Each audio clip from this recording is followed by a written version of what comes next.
الحمد لله وكفى والصلاة والسلام على رسول الله. أما بعد، دا القواعد الأصولية دا درسنا نن بل درس دی.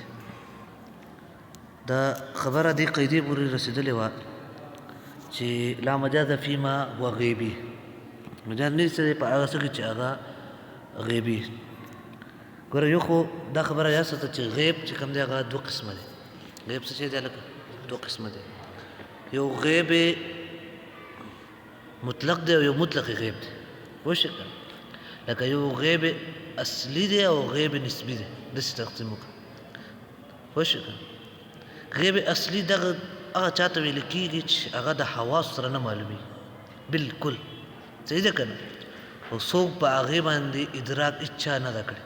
د هغې باندې ادراک هېچا نه یې کړې. د غیب هغه اصل غیب دی. پوه شئ که بل هغه غیب وي چې هغه غیب اضافي وي. غیب اضافي دا مطلب چې زمونږ په نسبت غیب وي خو د بل چا په نسبت به هغه غیب نه وي. پوه شئ ډېر شکوکو ازاله په دې تقسیم سره وشي. غیب اصلي مثال لکه صفات د رب العالمین حقیقت روز غیب دی. هېچا ته هغه معلوم نه دی چې څنګه به وي. پوه شئ غیب اصلي ورته ویل کېږي. دغه شان الله رب العالمین مبارک کوم اخبار صحیح دی که هغه غیب اصلي. د جنت او د جهنم چې کوم تفصیلات یو خو معمولي مطلب هغه نفس علم دی که چې د هغه وجود او څه نه څه تفصیلات او څوک چې حقیقي هغه مزه ده او حقیقي هغه تفصیلات دی هغه هم غیب. څه شی دی غیب. د غیب اصلي دی. څه دی هلکه غیب اصلي دی. نو په دې غیبوباتو دغه شان د غیب اضافي دا مطلب یعنی یو شی به زمونږ په نسبت غیب وي او زمونږ په نسبت غیب وي او بل چا په نسبت غیب نه وي. لکه کوم اخبار نبي صلی الله علیه وسلم د قیامت نه ورکړي. پوه شئ لکه نبي صلی الله علیه وسلم وایي قیامت په ورځ به حوض لګي میزان به لګي. پوه شئ که او د هغې داسې تفصیل به وي زما حوض به وي او داسې خلک به راځي د تفصیلات چې کړي میزان به وي د هغې کې داسې کونډې به وي.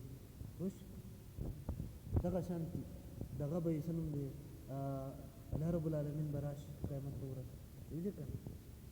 امتیان به جمع کېږي په محشر په میدان.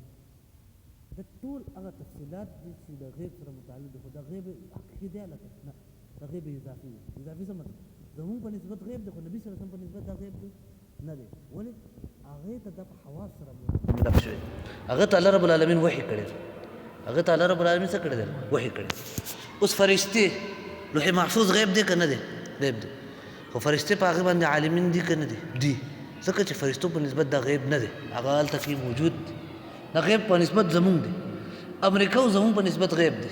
پوه شئ که نه امریکا په څه تندر لګي سعودي.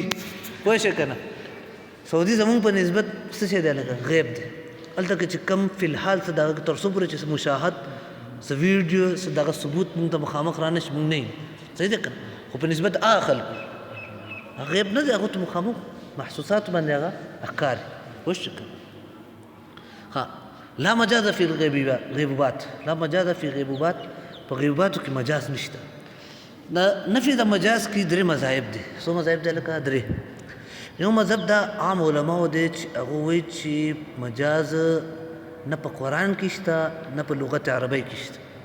پوه شئ نه په قرآن کې شته نه په لغت عربۍ کې شته. د عام ابو اسحاق السرایني دغه شانتي نور خلک دي چې د هغو دا مذهب دی. شنقیطي صاحب په دې باندې کتاب لیکلی دی. صحیح دی که نه دفع الایهام د هغې نوم دی. پوه شئ که نه دو کتابونه لیکلي دي په دې باندې چې قرآن کې مجاز نشته. پوه شئ که نه ها قرآن کې مجاز نشته. ښه کم ځایونو کې چې دا نور خلک دعوه کوي چې دلته کې مجاز شته دی. صحیح ده که نه لکه بل مذهب والا دا وایي دوی مذهب دا دی هغه وایي چې مجاز په لغت عربۍ کې شته خو قرآن کې نشته. څه چل دی لکه لغت عربۍ کې مجاز شته قرآن کې نشته. درېیم مذهب دا دی چې نه مجاز هم په قرآن کې شته دی هم په لغت عربۍ کې هم نشته. هر شي کې شته مجاز. پوه شئ که د درې مذاهب دي مشهور. په دې کې دا خبره یاد ساته چې څوک چې وایي په قرآن کې مجاز شته هغو د دلایل وایي مجاز څه ته ویل کېږي هلکه څه وایي مجاز څه ته ویل کېږي چې هغه دغه لفظ استعمال د لفظ دی غیر موضوع له وکړي. ګوره هغه وایي چې فاما الجدار نعم. وأما الجدار فكان فأراد يريد أن ينقض. صحیح ده کنه. أما الجدار يريد أن ينقض. صحیح ده کنه. جدار چې کوم دی هغه اراده کړې واسأل القريه کلی دا تپوس. صحیح ده کنه. دغه شانتي نور دیونه کې. صحیح ده کنه. هغه وایي چې دې دیونه کې وګوره دلته کې معنا غیر موضوع له استعمال شوی ده. څه شي شوی ده لکه معنا غیر موضوع له استعمال شوی نو دا څه شي دا مجاز دی.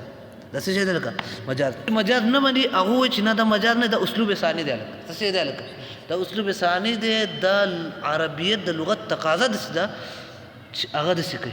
صحیح ده کنه. نسبت د غیر ما هو له ته وکي او نسبت هغه نسبت حقيقي وي مجاز نشته پدې هغه دا تعویل کوي. په دا اختلاف چې کوم دی چې مجاز شته په قرآن او عربیت کې او په مجاز نشته دی دا نزاع لفظي ده. دا څه شي ده لکه نزاع لفظي ده. دې کې سم دغه مرتب کیږي نه. ولې نه مرتب کیږي؟ ځکه شیخ عقد دی خو صرف دیو نوم بدل کړی دی.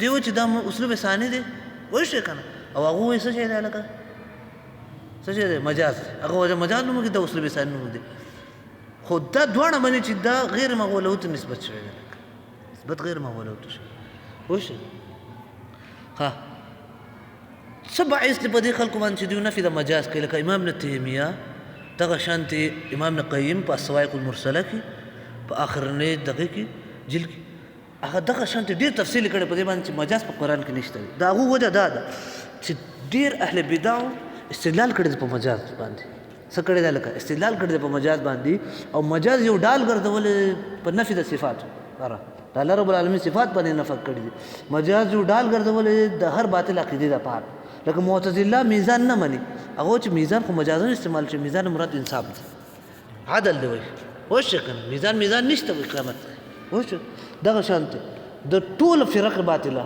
هغه استدلال کوي د مجاز نو دی وجه نه دا علما را لګري دي سوې چې لکه مجاز رشته نفي د مجاز کړي وش صحیح قول په دې کې دا دی صحیح قول په دې نفي د مجاز او وجود د مجاز کې صحیح قول دا دی چې مجاز په قرآن کې مشته په لغت د عربی کې مشته خو مجاز په غیباتو کې نشته مجاز په غیباتو کې نشته دا جمع دلایل دي اوس دا اختلاف حقیقي جوړیږي څنګه ګوره صفات د رب العالمین غیب دي کنه دي دې کې مجاز نشته ځکه چې مجاز کې خو دخول اله کېږي چې کله تا ته قرینه صارفه معلومه تا سره یو دلیل خارجي موجود دی دلته قرینه صارفه او دلیل خارجي شته دی نو ته څنګه مجاز ته ضرورت وشاله که ید معنا څه شی ده لاس دی پوه شو کنه که ید څوک تعویل کوي په دې باندې چې دینه مراد قدرت دی دا مجاز دی موږ چې لا مجاز فی الغیبات کې مجاز نه پوه شو کنه دغه شانت د اصل کې دیو مجازیانو قیاس کړي هغه څه کړي الکه قیاس کړي د غایب د شاهد باندې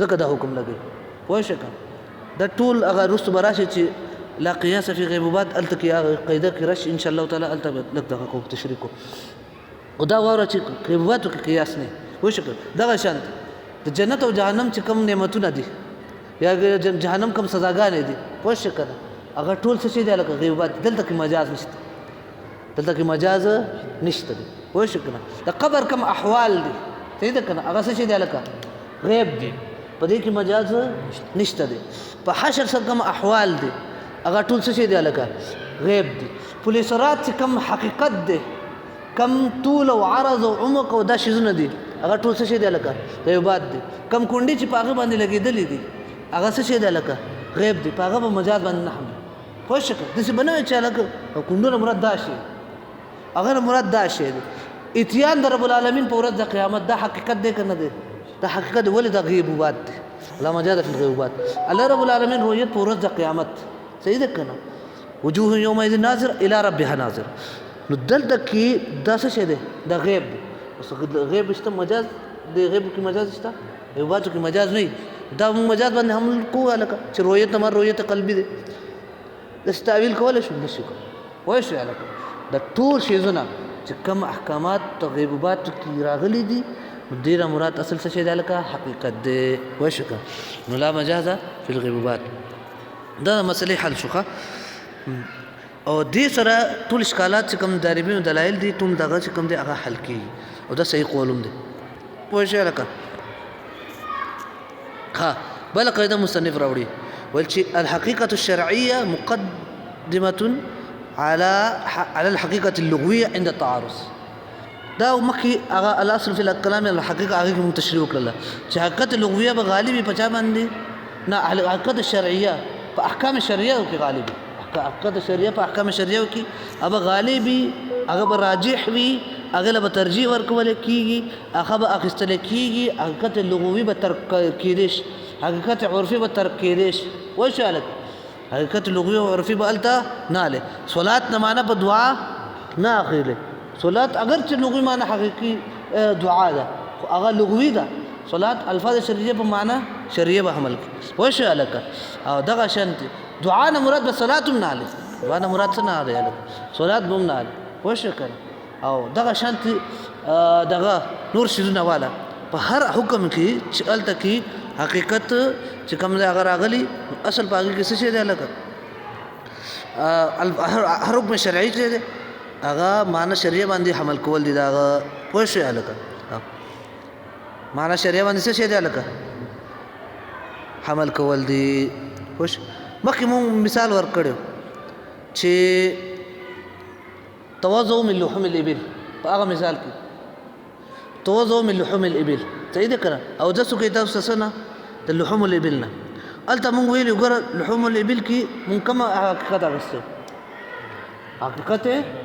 حقیقت شریعه غسته او پوه شو کنه حقیقت لغوي مراد ولې ځکه چې اصل په کلام کې حقیقت شریعه دي احکام شریعه پوه شو دا چې نبی صلی الله علیه وسلم فرمایلی دي چې توضؤ مما مست النار صحیح ده کنه مکه دا حکم اوس منسوخ شوی دی ولکه مکه دا غنه څه شي دی الکه مکه دا غنه هغه مکه دا من نسخ نه خلق وایي چې توضؤ یو معنا دا کوي چې توضؤونه مراد صرف نفس غسل صحیح ده کنه نفس غسل دا تعویل په حدیث کې صحیح ده ولیکن دا صحیح نه ده توضؤونه مراد حقيقي او دسو او دا حکم منسوخ شوی څه شي ده لکه مو سره څه دلیل چې دا حقيقي او دسو دا حکم شرعي ده حکم شرعي الفاظ شرعي په معنا شرعيه حمل کیږي په شکل حدیث کې راغلی چې تکبیر او تحریمه التکبیر وتحلیله التسلیم صحیح ده کنه دا تکبیر چې کوم نه د اغا سکی تحریم کوي یعنی مانځ کې داخله دول د پس سره کیږي لکه په تکبیر سره کیږي تکبیر حقيقي معنی څه شي ده الله اکبر ده تکبیر حقيقي معنی څه شي ده الله اکبر تکبیر په شریعت کې څه ته ویل کیږي الله اکبر ته ویل کیږي نو څوک چې دا معنی علي تکبیر نه مطلق ذکر واخلي الله اعظم الله اجل ویل شي نو هغه باندې موږ رد کو چې لکه نه دا تکبیر دا مطلب نه دی حق معنی لغوي مراد نه ده دلته معنی شرعي مراد ده حقیقت شرعي څه شي دی هغه تکبیر کې الله اکبر دی وشک دا شانت نبی صلی الله علیه وسلم فرمایلی چې من غسل میتا فليغتسل صحیح ده کنه من غسل میتا فليغتسل نو فليغتسل امر دی نو غسل نه مراد کوم غسل دی غسل شرعي دی وشک غسل نه مراد څه شي دی غسل شرعي دا مسلې حقیقت پرې دا خو به تور مثال واوره صحیح ده کنه اوس کده د سوق وای چې نه غسل نه مراد شرعي نه دی صحیح ده کنه حقیقت دغه شرعي غسل مراد نه دی بلکې نفس لاس ما سندل اثر اندل دا د ته غسل اطلاق په دې باندې کی دا مراد دی موږ ورته څه وایو چې دا حقیقت شرعي نه دی الکه وروره وشک او الفاظ شرعي په څه عمليږي الکه حقیقت شرعي باندې عمليږي ولي سبب وشو الکه دغه شانتي په قول د رب العالمین کې الله رب العالمین فرمایلی دي چې اسجدوا لآدم ملائکته صحیح ده کنه وإذ قال ربك للملائكة اسجدوا لآدم آدم علیہ السلام ته څه وکړه لکه سجده وکړه ها سجده شرعي مراد ده که غیر شرعي اوس که حکم شرعي ده بس څه ده لکه حکم شرعي ده نو معنا شرعي به هم لري سجده لغوي به نه مراد چې انقیاد کړو انحناء کړو پوه شئ کنه انقیاد او انحناء ټیټېدل دا معنی چې توکي دا صحیح معنی نه دي دا څه ده لکه صحیح معنی نه دي ولې لکه لکه سجدو صحیح حقيقي معنی څه ده سجده ده دا به خبره ده چې سجده په تور عبادت شي او په تور تعظیم پوه شئ کنه صحیح ده هغه به خبره ده دا امر د رب العالمین دی په تور تعظیم بشي عبادت د غیر الله په هیڅ دین کې هم جایز نه ده صحیح ده کنه وما اهل به لغیر الله غیر الله عبادت په هیڅ دین کې هم جایز نه ده صحیح ده کنه او نه آدم علیه السلام د بل چا عبادت کړي پوه شئ نو اسجدونه مراد حقيقي سجده مراد ده پوه شئ مولوی صاحب دغه شانتي والا بس هر څه چې هغه نور احکامات په دې باندې دا کوه چې الاصل فی الكلام الحقيقه الحقيقة الشرعية مقدمة على حقيقة اللغوية عند التعارض جزاك الله خير وأحسن الجزاء.